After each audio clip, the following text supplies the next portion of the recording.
China has a shortage of women, and Chinese men are getting them from Burma.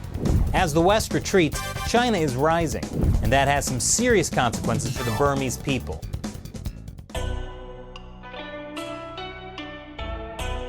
Welcome back to China Uncensored. I'm Chris Chappell. Myanmar, the country formerly known as Burma, and as you can see, it shares a border with China. And it's full of women, or about 50% women, which is a lot more than China, where decades of population control has resulted in 30 million fewer women than men. And that's resulted in a thriving sex trade between the two countries. China and the United States have used Myanmar/Burma as a battleground of influence. But with mounting human rights problems and accusations of ethnic cleansing of the Rohingya people, the West is retreating and China is taking advantage. At the 2019 Oslo Freedom Forum, Shelley Zhang had the chance to sit down with Esther Htusan. She's a Pulitzer Prize winning Burmese journalist, and she shares with us what China's influence is doing to her country. Thanks for joining us today, Esther. Thanks for having me. So, how would you describe the relationship between Burma and China? Well, so Burma had been under the military dictatorship for about half a century, and during that period, Burma did not have any friend. It was completely isolated from the rest of the world, especially the Western country. So the only demographically or geographically, China was one of the main neighboring country that support Burma. So they had a very long, close relationship in between the two countries. And China was a long time investors also in the country when the rest of the world wouldn't even enter Burma. So they do have this love and hate relationship, because sometimes there are political conflicts with China, but then sometimes Burma only has China as the only country that they can rely on. So there is this, I would say it's a very close relationship that has been a long-standing with China. But there is some tension there, is what you're saying.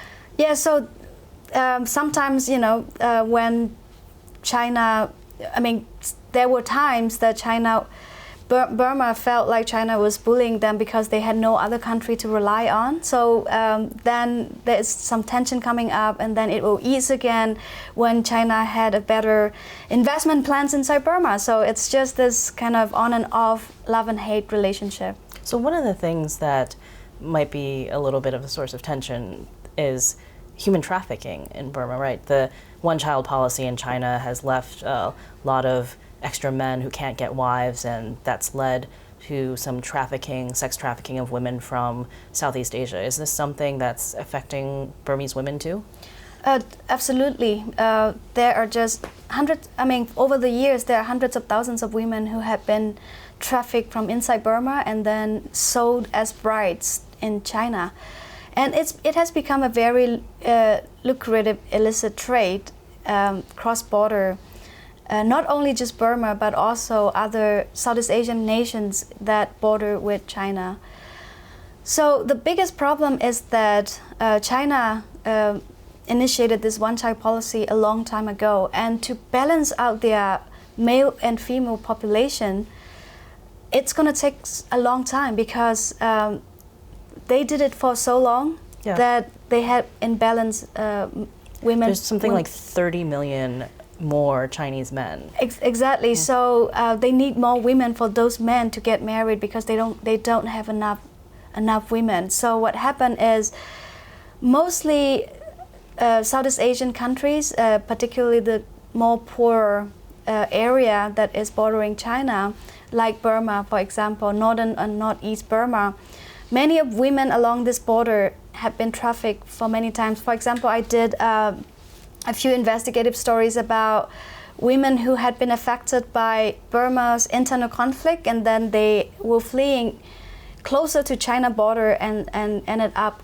getting trafficked and sold as brides in China. So it's a very regular kind of incidents, and it's a very big issue inside Burma at the moment. So you said hundreds of thousands of women. Over the years, right. So is this something that the Burmese government is talking about, or is it more off limits because it has to do with China? So when it comes to human trafficking issue, it is less political. So there are things that the Burmese authorities try to stop, but the problem with Burma is the rule of law. It has a very weak implementation of rule of law, and particularly along the border region, there's no influence of legal protections, or there's no control over by the central government along the border. So it's more difficult for the government to implement, trying to stop human trafficking. Or also the Burmese government has long been famous for incompetence to actually try to stop this kind of issue. So it's still ongoing. They seem to be doing better job trying to stop this kind of human trafficking, or even trying to get involved in going to rescue some women who had already been trafficked. But the problem is the Burmese government is not that willing to really use their manpower, or to rescue these women, or to actually stop this issue, because it to me as a journalist, it seems like the authorities don't really care. Is there a way for these Burmese women to escape once they get to China? Can they get back? So we have many women organizations inside and also along the border of China, and these women organizations are amazing. They're doing a great job. They actually rescued these women. They actually sent out people who can rescue these women in the middle of nowhere inside China. It could take days, it could take months, sometimes it takes years, but they don't give up. They actually try to go and rescue. So that's amazing that they can get these women out. Sure. Yeah. So we're talking about border issues with Burma and China, and Burma shares a pretty substantial border with China. Do these, and you talked a little bit about people kind of fleeing conflicts. Are there Burmese refugees that go into China, and how does China deal with that issue? So as you said, there's a substantial border sharing along Burma and China, and it's mostly in the east and northeast of Burma. And along those borders, we had ethnic conflict that's ongoing for decades. It's been ongoing along the border, where ethnic minority groups have been fighting against the central government for indigenous rights and self-determination, even since right after British colonialism. And China, of course, when there's conflict along the border, it produced quite an incredible number of refugees, many people fleeing from conflict. And for many civilians along the border, they don't feel safe to run into the Burmese government control area. For them, they'd rather flee into China, so most of them crossed into China. But as far as I have seen, the Chinese government had not done a more sympathetic job. Most of them are chased away by the Chinese soldiers back to Burma, where there are airstrike bombing, or there are still active conflict ongoing. So they don't seem to have really sympathetic. So they don't really treat them as refugees, basically. No, because according to the UN Charter, they should be accepting refugees. Right. Mm-hmm. So mostly, most of the displaced people or people running as refugees are sent back to Burma. I had read something about China actually supporting militias in part of Burma. Is that true?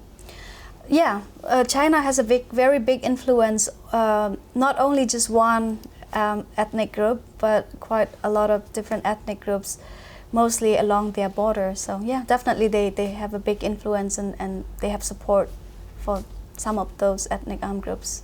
Can you tell me a little bit about what's happening with the militia groups in the Wa state along the border with China? So the Wa state, it was a kind of a self-administrative zone by constitution in Burma. So it is part of Burma, it's eastern part of Burma that borders China. And because they have this really long, good relationship with China, later on they get the biggest support from China compared to many other ethnic groups in Burma. And later on, this administrative region have become like part of China. When you go to this area, you see that you will feel like you're in China because the currency isn't Chinese currency. How people are speaking mostly Chinese, and most people don't speak Burmese. So they have this kind of very identical Chinese influence, as well as the enormous support that they have from China. This area also had a huge number of Chinese investments on the extractive industries, drug trade route, because this region also is quite close to other Southeast Asian nations, so it's kind of in a border with other countries as well. So it's the perfect location for illicit drug trade and other sorts of investment. So are the Chinese authorities basically supporting this area because of the investments and things like that? Not just because of the investment, but also the Chinese government want a location where they can actually be inside Burma, but not as, the central Chinese government, but as a state where they can completely control, and they can have their own armed forces, they can have their own strength that they can show against the Burmese authorities as well. So it's a very strange way to describe this area, because it is Burma, but it looks like China. So is this not a conflict with the Burmese government if China is essentially supporting this self-administrated but kind of separatist state that then they're able to have a lot of influence over? Definitely. So in the very beginning of this armed group, they were attacked quite a lot by the Central Burmese Army. But later on, when they get support from China, they had the strongest armed forces among any other ethnic group. So the Central Burmese government don't usually try to provoke this particular group. They feel like if they provoke this ethnic group, it will look like they are provoking the Chinese authority as well. So, there's just this very strange relationship with this group, with the Central Burmese government. That's really interesting because, with China, like a lot of what they talk about is not interfering in other countries' internal affairs because they don't want other countries to interfere in their affairs. But then it seems like that is a pretty big interference in Burma's affairs to kind of be supporting this other group. Well, so that's China always make this kind of rules, or whatever they talk in the international level. They say things only if they have interest. They wouldn't interfere Burma's. They would tell the international organizations that, we don't interfere what's going on in Burma. But when the conflict that's ongoing in Burma is supported by China, and it's there are just atrocities ongoing inside Burma, and of course these issues are most talked in the international level, and they would say, it's nothing, we don't really interfere Burma. But on the other hand, they are supporting in many different ways to make sure that there's conflict. So it's this China would come up with things based on their interests. So speaking of China's interest in Burma, China has this One Belt, One Road plan where they're investing in a lot of countries, and I know with Burma they have the China-Myanmar Economic Corridor, which is part of the Belt and Road. What are they investing in Burma? So most of the extractive industry like jade or amber or gold, they're mostly influenced by the Chinese businesses. Mm-hmm. And then now they're trying to push for one of the biggest hydropower dam in northern Burma, and this is the most controversial project inside Burma, and it really affects the internal politics of Burma, because majority people don't want this project, but then the previous government accepted, or they signed an agreement to implement this project, but now it's in limbo. But Anyway, that's another project, and there's the deep water seaport as well as gas pipeline. So they actually cross this gas pipeline all the way from western part of Burma into Yunnan province in China. That is pretty far. That is pretty far, and they have already built this pipeline. So it's extracting the gas from western Burma and taking it to Yunnan. Exactly. I want to ask about the hydropower dam. What is so controversial about it? Well, so the problem is that the Chinese company did not come up with what if there is an environmental damage that occurs in Burma when they build this dam, because it will be in the most northern part of Burma, and then if something happened, thousands of people could die along the way, all the way down to the south. So people are really afraid that also at the same time, most Chinese investment inside Burma, what so far that we have seen, it's not sustainable, and people are afraid of that. And also they don't usually care about environmental damage. They extract whatever they want and then leave just the way it is. So that's what we have seen along the way, throughout their investment. So people are afraid of their irresponsible investments and environmental damage. So it's very controversial inside Burma. And this project even could decide who wins the election. Really? So China could, in a way, have a huge effect on Burma's next election, is what you're saying? Definitely. Is this an issue that people talk about inside Burma, like China's influence on Burma, these investments? They do. So we have groups of civil society who, try to make investment responsible or try to make development projects for local people.